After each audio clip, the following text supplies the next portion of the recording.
Hey everybody, welcome to the carnage. If you've ever needed to hit the early season waiver wire, week 3 is probably it. Saquon Barkley and Christian McCaffrey are injured. Barkley is out for the year with a torn ACL. McCaffrey is out for multiple games with a high ankle sprain. Hey there, I'm Chris. I wish I could tell you there is a like-for-like equivalent out there, an easy replacement. No problem, we'll just replace the two best running backs in the league. That's probably not going to happen, but we can only do what we can do. We'll show you some film. We'll see if we can find some running backs who could be decent replacements. In less deep leagues, here would be my current favorite waiver ads. But let's be honest, unless Josh Kelley is available in your league, you probably can pick from the list that follows this one later in the show, because most of the potential injury replacements at running back aren't taken right now in many leagues. So this time last week, I think I showed you Josh Kelley plays, right? And he would be my favorite replacement for a Barkley or a McCaffrey if you could get him. It doesn't take a football savant to make this particular play. Kelley's uncovered out of the backfield, but you can see there's some oomph when he gets going. He's not huge, but he's not small. He's not a burner, but he's definitely not slow. He's pretty good. A run like this, an absolutely massive hole. I don't have replays or coach's film to show you, but we don't love the move there at the end. Let pitter-patter his feet, doesn't really get away from anybody. He's not really an evasive action guy. And he's not really a power back, but the Chargers are giving him that chance. They needed a touchdown late. They gave it to him twice down near the end zone, and there just wasn't anywhere to run. But my point is that Kelley doesn't necessarily make his own hole. He's not a future star, I don't think. Plus, it's hard to see the Chargers having too many games where he gets 25 touches and Austin Eckler gets 20 in the same game. That is not realistic. But it's now clear that Kelley is part of the Chargers' plans and Eckler isn't a pure feature back. So if he's available, I think Kelley is probably your choice. So we will count down the deeper league names in a moment, but let me thank our sponsor. It is DraftKings, and if you've ever played DraftKings, you know how fun it is. And if you've been on the fence about starting a DraftKings account, I can tell you it is fun.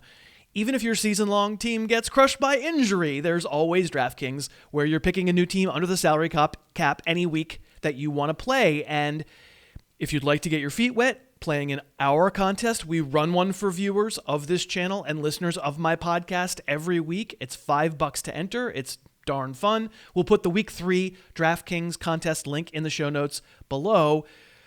It's never a bad time to try DraftKings. It doesn't really distract you from your season-long teams. It's just sort of a fun addition to see if you can pick out the best matchups this week. And of course, the beauty also is that you play whenever you want to. If you'd like to play one week, do it. If you don't. I really recommend it. It's super fun. It adds to my Sunday enjoyment every single week. If you want to try, go to the DraftKings.com or get the DraftKings app. Either way, use the promo code HarrisTube. That'll get you a free contest. And then come play in our contest, maybe win a Skype session with me. However you start up that account, make sure you use that promo code HarrisTube. Okay, so I'm not even positive that Josh Kelley would be my first pick. I think he would, but you're going to see what I mean in a second. It depends on where some other pieces land. Let's look at the guys who are going to be in my top 5 for the deeper league waiver ads. Okay, so this play is actually Raheem Mostert, his final carry on Sunday. It doesn't look like much happened, but apparently he sprained his knee right before halftime, had a huge first half. So here comes Jerick McKinnon, who qualifies as my number 5 waiver ad for the week as a potential replacement for all the injured runners. This was a 3rd and 31. I think we probably maybe agree that speaks to the Jets' helplessness, but it's a good cutback to get the run going. I think we've always known McKinnon is a quick and fast player whose real knock has always been durability. The dude only had 3 carries on Sunday.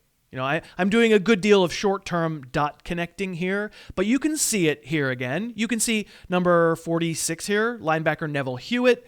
He take what turns out to be kind of a bad angle and never actually even touches Jerick McKinnon, and it's a bad angle because McKinnon is really fast. We don't want to get carried away, I don't think, in adding him. McKinnon is on this list for deep leaguers in need of a short-term solution, but with Mostert's help unknown, with Tevin Coleman hobbling in and out of Sunday's game too with his own knee injury, next week against the Giants, McKinnon could be in line for a pretty nice-sized workload. At number 4 on the deeper league list, I'll put Daryl Henderson, who, to be honest, is a lot like Jerick McKinnon. Smaller, really fast, very decisive. When Cam Akers got hurt Sunday, Henderson finally got to show what he can do with the first extended NFL work of his career. You'll see similarities. Is Henderson a pure satellite back? I don't think so, but he obviously has great speed. I don't think we've seen real ankle-breaking lateral agility from him. He's not really that dude, but get him in space and you can see this plays. I think in Henderson we do see legit vision that a genuine tailback should have. This will go by quick, but look at this one cut. I mean, it's only a 3-yard gain. A lot of backs, I think that's a 0-yard gain. This 40-yard gain from Sunday, listen, that's a nice job blocking, but Henderson sees it, cuts into it. Forgive the telestrator scribbling when we get to the end zone replay. We don't have coaches tape this early in the week. The Eagles are not playing well on defense, but it's a good run. And, if we're talking speed to get people to take bad tackling angles, there's an example. Here he runs out of the slot, and Jared Goff just lofts it up there. And let's talk about ball skills. There you go. Daryl Henderson, known as a good receiver, reach up there while running backwards. Some running backs can do that, but not all running backs can do that. And the clinching touchdown, I'm not telling you that Henderson, the gain king, is a power back, but he gets a crack here and he scores. It's true that Henderson's waiver appeal is a little bit dependent on Akers' health, and it's also true Malcolm Brown was involved a lot on Sunday, and I wouldn't be able to promise you that Brown won't be rated higher than Henderson going forward, but Malcolm Brown's not available in most leagues, and Darrell Henderson is. Okay, here's where things get a little fuzzy. The next guy on my list doesn't have a team yet. As of my recording this, Devonta Freeman hasn't signed with the Giants or anyone else. But if he does, I don't know what the workload would be like right away. I don't know whether he's in football shape. By the time you're seeing this video, you might have way more information than I do right now. But at the upper end of his range of possible outcomes, Freeman could be a league winner. If it's the Giants, okay, he's probably not a league winner, but who knows? I think there's a tendency to think of Freeman as a disaster in 2019. Let's watch a couple of these runs a little closer. This one, watch number 58 there in the hole. There's some running backs that just decide I'm going to plow into him. And Freeman has the patience to wait for a block. He has the jets to squirt through the hole, and then kind of a swagger in the open field to wrong foot a tackler running right at him. And this one's nasty. If we slow this one down right as he gets the ball, and these plays are all from 2019, watch Freeman's left foot. Watch him push off hard. Usually you'd cut off your right foot there, but he can cut off either foot. He notices J.J. Watt falling to the inside. He has the leg strength to go sideways like that at full speed. Most running backs can't do that. And then as we let it go, he can go ahead and make a couple more guys miss as we proceed through the play. Clearly, 2019, not a great year for Devonta Freeman. I do debate the notion that he looked totally washed on film. He's maybe not the same guy he was that one season that he was amazing, but he could find a team soon. And if he does, maybe he's not a lead back, maybe he's a committee back. Maybe he's not a lead back right away, but he works his way being into a lead back. If he submits plays like we just saw, I'll just say, who knows?